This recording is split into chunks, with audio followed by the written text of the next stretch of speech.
अब सुनिए अध्याय 4। नारद जी का व्यास आश्रम में आगमन एवं व्यास जी का स्वतंत्र और पूर्ण वर्णन नहीं किया।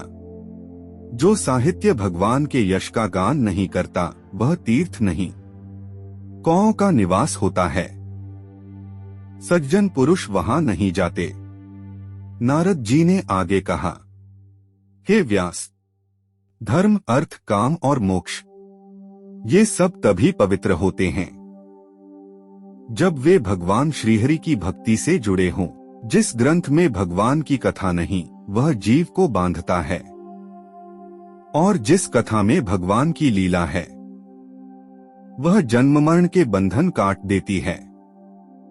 श्री शुकदेव जी ने कहा, नारद जी के ये वचन व्यास जी के हृदय में तीर की भांति लगे।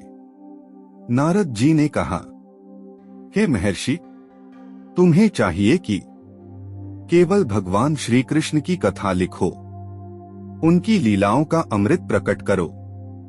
ऐसा ग्रंथ रचो जो स्वयं भगवान का स्वरूप हो, तभी तुम्हारा हृदय शांत होगा। श्री शुकदेव जी ने कहा, इस प्रकार चतुर्थ अध्याय में महर्षि व्यास का अंतर्द्वंद्व, नारद जी का आगमन और भागवत पुराण की भूमिका पूर्ण होती है।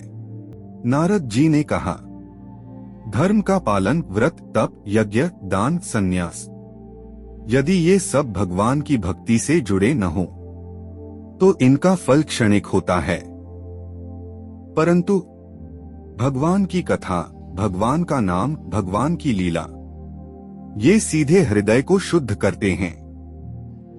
श्री शुकदेव जी ने कहा। नारद जी ने आगे कहा, नारद जी ने कहा, हे व्यास, तुमने जो ग्रंथ रचे हैं उनमें कर्म और ज्ञान का विस्तार तो है, परंतु भक्ति वहां प्रधान रूप में प्रकट नहीं हुई।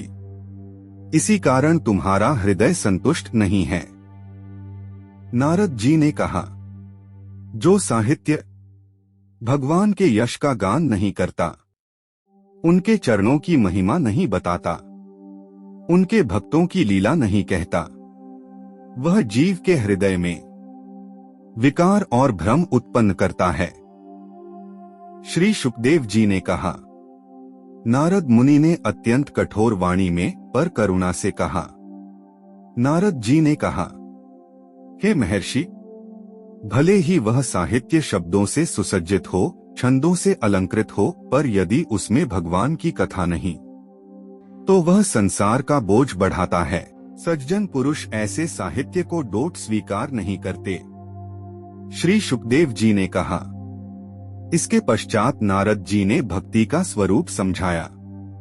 नारद जी ने कहा, हे व्यास, शुद्ध भक्ति बिना किसी इच्छा के होती है, फल की अपेक्षा से रहित होती है, केवल भगवान को प्रसन्न करने के लिए होती है।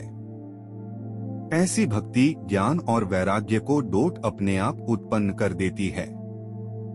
नारद जी ने कहा, जिस प्रकार भोजन करने से भूख शांत होती है, शरीर पुष्ट होता है, आनंद उत्पन्न होता है, उसी प्रकार भगवान की भक्ति से पाप नष्ट होते हैं, हृदय शुद्ध होता है, आत्मा तृप्त होती है।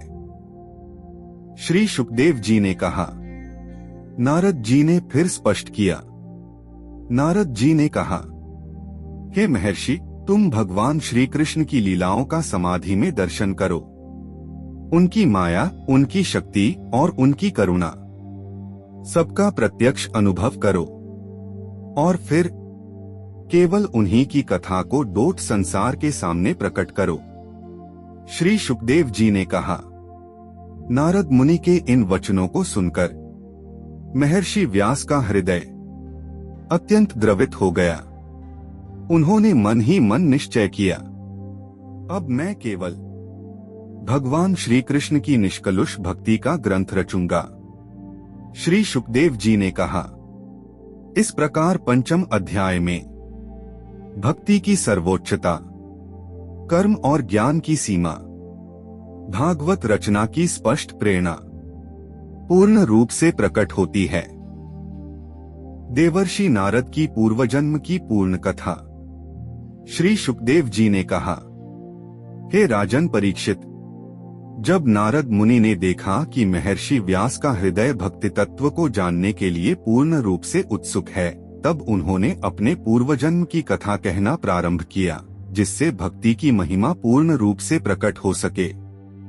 नारद जी ने कहा, हे महर्षि व्यास, अब मैं तुम्हें अपने पूर्वजन्म की कथा सुनाता हूँ, जिसे सुनकर यह स्पष्ट हो जाएगा कि भगवान की भक्ति कैसे जीव को परम पद तक पहुँचा देती है। ही भगवान की आकाशवाणी हुई।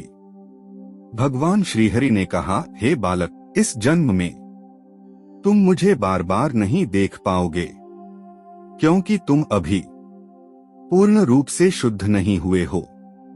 परंतु इस जीवन के अंत में भक्तों, यहाँ नारद जी का पूर्व जन्म की कथा का अध्याय पूर्ण हुआ।